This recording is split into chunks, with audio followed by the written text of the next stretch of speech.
사도행전 18장 1절에서부터 11절 말씀 읽겠습니다. 1절 말씀.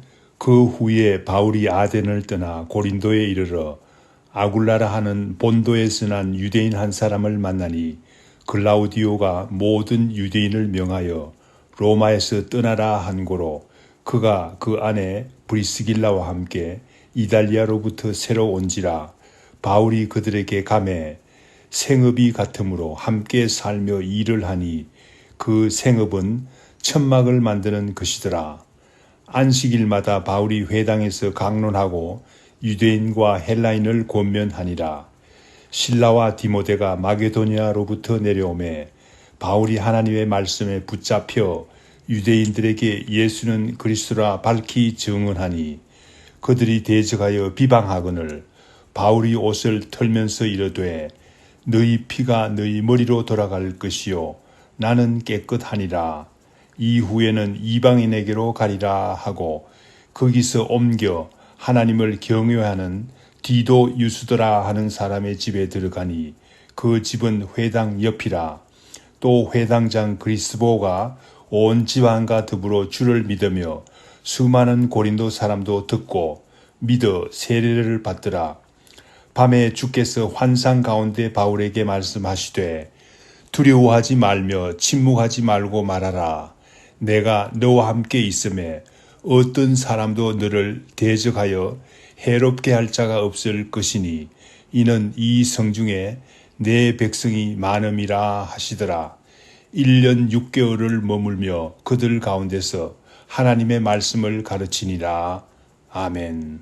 오늘 우리가 읽은 본문 말씀은 사도 바울의 고린도 교회 설립에 관한 이야기입니다. 1절 말씀에 보면 그 후에 바울이 아덴을 떠나 고린도에 이르러라고 하고 있습니다. 그 후라는 것은 어떤 말입니까? 이 말씀은 사도 바울의 아덴 전도의 일이 있은 후에라는 말입니다. 아덴 전도 시에 도대체 어떤 일이 있었습니까? 바울이 아덴에 오게 된 일부터 살펴보겠습니다. 사도행전 17장 10절 이하의 말씀에 보면 사도 바울 일행의 베레아 전도는 처음에 대단히 성공적이었습니다.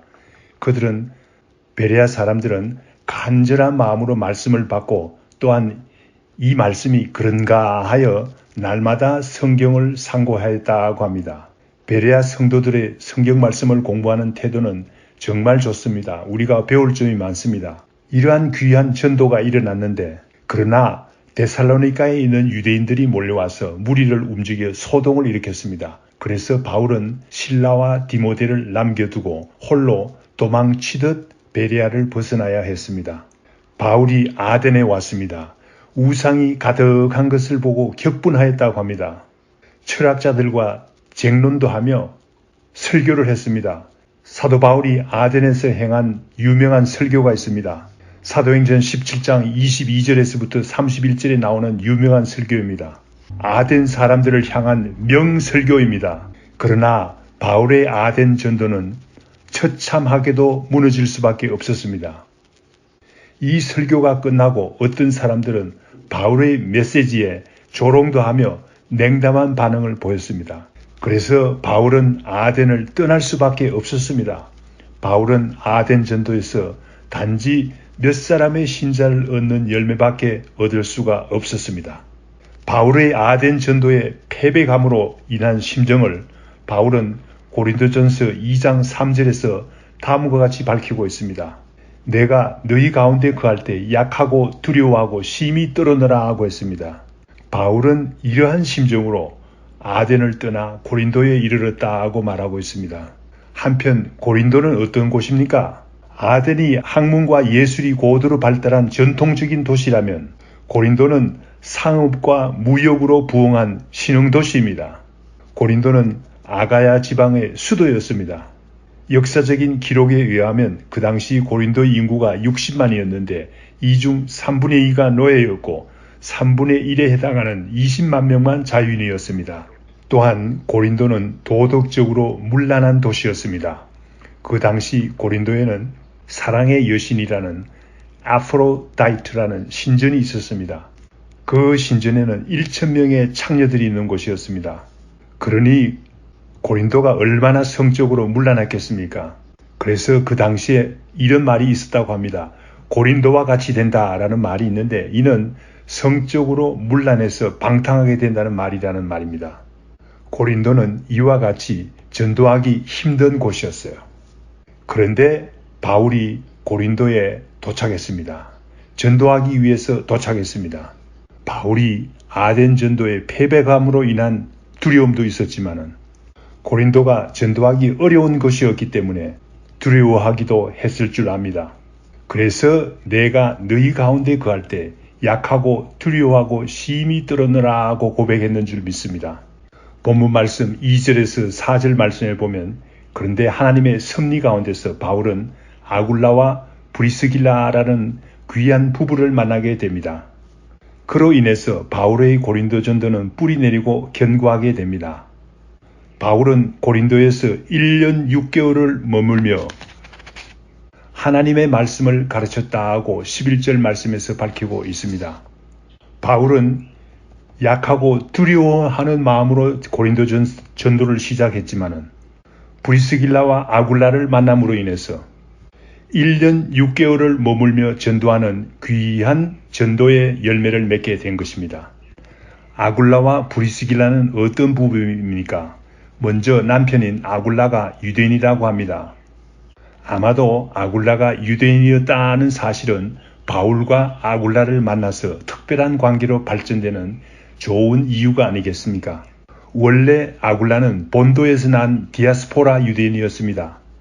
그런데 어떤 이유였는지 로마로 가게 됩니다. 로마에서 아내 브리스길라를 만나게 됩니다. 브리스길라는 그 이름으로 볼 때 로마인이며 명문가 출신으로 보입니다.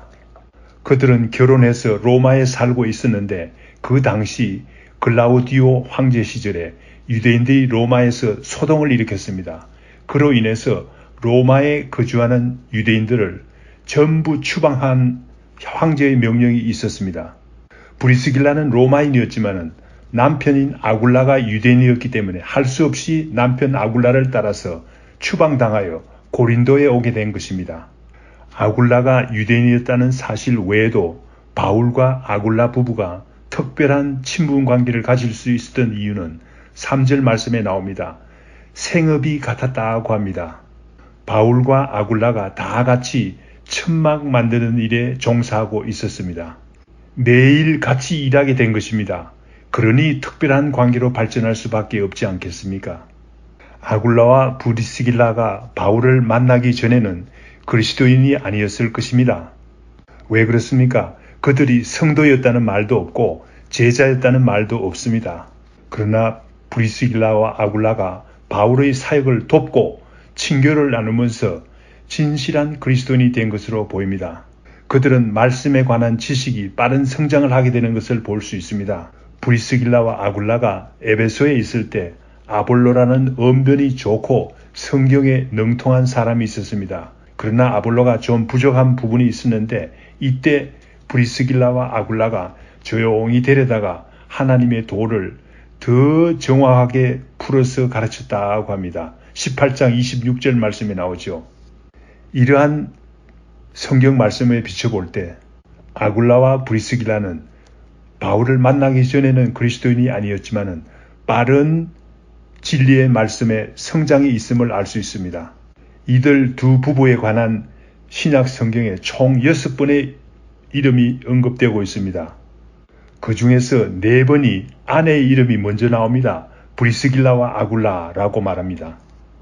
2번은 남편 이름이 먼저 나오는데 아굴라와 브리스길라라고 말하고 있습니다. 이 사실에 비추어 볼 때 부인되는 브리스길라의 신앙의 성장이 대단히 빨랐던 것을 알 수 있습니다. 모범되었던 사람인 것을 알 수 있습니다. 브리스길라는 이방인이었지만 로마인이었지만 아내 브리스길라가 말씀과 믿음이 앞서가고 있음을 알 수 있습니다. 브리스길라는 브리스가라는 애칭으로도 불리기도 합니다. 아무튼 사도 바울을 도와서 교회를 섬기는 모범적인 부부라고 할 수 있습니다. 우리가 본받아야 할 귀한 부부 신앙인이라고 할 수 있습니다. 우리 교회에도 아굴라와 브리스길라와 같은 귀한 부부가 많이 일어나기를 간절히 기도합니다. 브리스길라와 아굴라 부부를 소개하고 3절에서 4절에 이어서 안식일마다 바울이 회당에서 강론하고 유대인과 헬라인을 고면했다고 말하고 있습니다. 이 사실은 브리스길라와 아굴라가 바울의 전도 활동에 도움을 주었기 때문에 바울이 강론할 수 있었다고 생각합니다. 어떻게 이들이 도움을 주었는지는 침묵하고 있지만 분명히 바울의 전도 활동에 상당한 도움을 주었다고 생각합니다. 5절 말씀에 드디어 실라와 디모데가 마게도니아로부터 내려왔습니다. 이에 바울이 하나님의 말씀에 붙잡혀 유대인들에게 예수는 그리스도라 밝히 증언했다고 합니다. 말씀에 붙잡혔다는 말은 바울이 말씀에 전념했다는 말입니다. 바울이 말씀 가르치는 일에 전념할 수 있는 환경이 만들어졌다는 말입니다. 왜 실라와 디모데가 왔을 때 사도 바울이 말씀에 전념할 수 있었겠습니까? 첫 번째로 실라와 디모데가 내려올 때 마게도니아 교회 성도들의 선물을 가져왔기 때문이 아닌가 생각합니다. 고린도전서 11장 9절 말씀에 나오지요. 9절 말씀 읽어보겠습니다. 또 내가 너희와 함께 있을 때 비용이 부족하였으되 아무에게도 누를 끼치지 아니하였음은 마게도니아에서 온 형제들이 나의 부족한 것을 보충하였음이라. 내가 모든 일에 너희에게 폐를 끼치지 않기 위해 스스로 조심하였고 또 조심하리라. 그렇습니다. 바울은 전도하는 고린도 교회, 고린도 성도들에게 도움을 얻기를 원하지 않았습니다. 그런데 말씀에 전념할 수 있었던 이유는 마게도니아에서 온 형제들이 나의 부족한 것을 보충하였음이라 라는 말씀을 볼 때 실라와 디모데가 올 때 선물을 가져온 것이 분명합니다. 두 번째 이유로는 실라와 디모데가 일을 함으로 바울은 기도할 시간과 말씀을 준비할 시간을 얻었을 것입니다. 말씀에 전념할 수 있는 시간을 가질 수가 있었던 것입니다. 그래서 고린도에서는 아덴에서 행한 철학적인 전도 대신에 예수가 그리스도이심을 전파하는 순수한 복음만을 전파했던 것입니다. 순수한 복음을 전했을 때 나타나는 현상이 있습니다. 6절 말씀과 같이 복음을 대적하는 사람이 나타납니다. 비방하며 거절하는 사람들이 나타납니다. 그런 반면에 또한 복음을 받아들이는 사람들도 있습니다. 7절, 8절에 나오는 사람들입니다. 디도, 유스도와 회당장 그리스도와 같은 사람들은 복음을 받아들였습니다. 디도, 유스도는 하나님을 경외하는 사람이었고 바울이 유대인들에게서 쫓겨나자 자기 집에 초대해서 말씀을 전하게 했습니다. 회당장 그리스도는 온 지방과 더불어 주를 믿으며 세례를 받았다고 합니다. 회당장 그리스도가 온 지방과 더불어 주를 믿으며 세례를 받자 이에 힘입어서 수많은 고린도 사람들이 믿고 세례를 받았다고 합니다. 이때 바울은 베레아에서 있었던 일이 생각났을 것입니다. 데살로니가에 있던 유대인들이 쫓아와서 선동을 함으로 베레아를 떠나야 되었던 일입니다. 베레아에 있었던 일이 트로마가 되었을 줄 믿습니다. 그런데 주님께서 밤에 환상 가운데 나타나셨습니다. 주님께서 나타나셔서 바울을 위로하는 일이 있었습니다. 9절에서 10절 말씀에 나오죠. 9절 말씀에 주께서 환상 가운데 나타나셔서 두려워하지 말고 침묵하지 말고 계속 복음을 전하라고 주님께서 말씀하셨습니다. 지금 하는 대로 복음을 전하라고 주님께서 말씀하십니다. 바울이 현재 잘하고 있다는 말입니다. 바울에게 얼마나 큰 위로가 되었겠습니까? 10절에는 주님의 결정적인 위로의 말씀이 있습니다. 내가 너와 함께 있음에. 주님께서 같이 하실 때 우리는 두려워할 필요가 없습니다. 주님께서 지켜주시면 우리를 아무도 해할 수 없기 때문입니다. 또한 이 성중에 내 백성이 많음이라고 주님께서 말씀하셨습니다. 앞으로 바울이 전하는 복음을 듣고 예수 믿을 사람이 많다는 말입니다. 전도자에게 이보다 더 큰 위로는 없을 줄 믿습니다. 바울은 이와 같이 주님의 위로와 동력자들의 도움으로 예수 그리스도의 복음을 고린도에서 전했습니다. 고린도 교회를 설립할 수 있었습니다. 물러서지 않고 전도할 수 있었습니다. 1년 6개월을 고린도에 살며 복음을 전할 수 있었습니다. 오늘날 생각하면 1년 6개월의 시간이 긴 시간으로 보이지 않습니다. 그러나 그 당시 바울은 온 지중해 지방을 다니면서 복음을 전하는 사도 바울이었습니다. 이와 같이 온 지중해 연안을 다니면서 복음을 전하는 바울에게는 1년 6개월이라는 시간은 긴 시간입니다. 사실상 그 후에 예배소에서 보낸 3년간 전도한 것을 제외하면 가장 긴 시간을 고린도에서 보냈습니다. 바울은 고린도에 머물면서 이웃도시 갱그리아뿐만 아니라 아가야 전 지방을 다니며 복음을 전한 것을 알 수 있습니다. 또한 이 기간 동안 바울의 최초 서신인 데살로니가 전후서가 기록되었다는 사실입니다. 이와 같이 사도 바울이 능률적인 복음을 전파할 수 있었던 이유는 어디 있습니까? 브리스길라와 아굴라 부부와 같은 귀한 부부가 있었고 실라와 디모데와 같은 동역자들이 없었다면 불가능했을 것입니다. 우리 교회도 브리스길라와 아굴라와 같은 부부, 실라와 디모데와 같은 동역자들이 많이 생겨서 목사님께서 능률적인 복음 전도를 할 수 있도록 돕는 사람들이 필요합니다. 다 같이 기도하겠습니다. 주님 감사합니다. 바울은 고린도에 도착했을 때, 전도하러 도착했을 때 심히 약하고 두려워하고 떨었다고 고백하고 있습니다. 그러나 브리스길라와 아굴라와 같은 부부, 실라와 디모데와 같은 동역자들이 합류함으로 인해서 능률적인 복음 전파를 할 수 있었습니다. 또한 데살로니가 전후서와 같은 성경 말씀을 쓸 수가 있었습니다. 우리 교회도 이러한 동역자들을 보내주시옵기를 간절히 바라고 기도드립니다. 예수님 이름으로 기도드립니다. 아멘.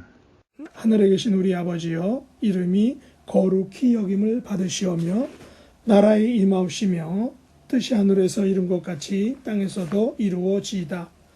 오늘날 우리에게 일용할 양식을 주옵시고 우리가 우리에게 죄 지은 자를 사하여 준 것 같이 우리 죄를 사하여 주옵시고 우리를 시험에 들게 하지 마옵시고 다만 악에서 구하옵소서. 대개 나라와 권세와 영광이 아버지께 영원히 싸움나이다. 아멘.